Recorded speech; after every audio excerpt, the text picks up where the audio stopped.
వాళ్ళందరూ కూడా ఉదయం నుంచి సాయంత్రం వరకు ప్రయాసపడుతుంటారు.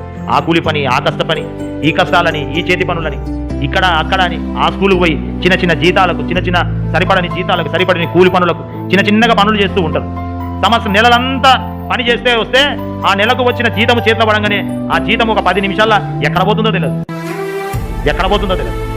ఆ కూరగాయలని, ఆ మందులని, ఆ కిరాయిలని, ఈ రెంట్లని, ఇవి స్కూల్ ఫీజులు, అవి ఇవని ఎక్కడ పోతుందో లేదు. మిగులు ఏంది అని అంటే మిగులు సున్నా. అప్పుడు అనుకుంటే ఇంత ప్రయాసపడితే ఒక్క రూపాయి కూడా మిగిలిన పరిస్థితి కదా. ఆఖరికి నెల మధ్యలోనికి వచ్చిన తర్వాత పైసలు లేకపోతే ఈ డబ్బులు ఏదైనా అవసరం ఉంటే వేరేళ్ళ దగ్గరికి వెళ్ళి చేతులు చాపాల్సి వస్తుంది. వేరేళ్ళ దగ్గరికి వెళ్ళి చేతులు చాపే పరిస్థితి. అయితే ప్రభు అంటూ ఉన్నాడు, ఇంత ప్రయాసపడుతూ ఉన్నా ఒకవేళ నీవు మిగులుబాటు లేని పరిస్థితుల మధ్యలో ఉంటూ ఉన్నావేమో, నెలల తరబడి ప్రయాసపడుతూ ఉన్నా ఎక్కడ చూసినా మిగులు లేని పరిస్థితుల మధ్యలో ఉంటూ ఉన్నావేమో, అయితే నా దేవుడు అంటూ ఉన్నాడు, ఇదిగో ఆకాశపు వాకిళ్లను నేను విప్పుతా. ఆమేన్, హల్లెలూయా, హల్లెలూయా. పట్టజాలనంత విస్తారమైన దీవెనలు యేసు నామమున మీ మీద కుమ్మరింపబడును గాక. ఆమేన్, హల్లెలూయా.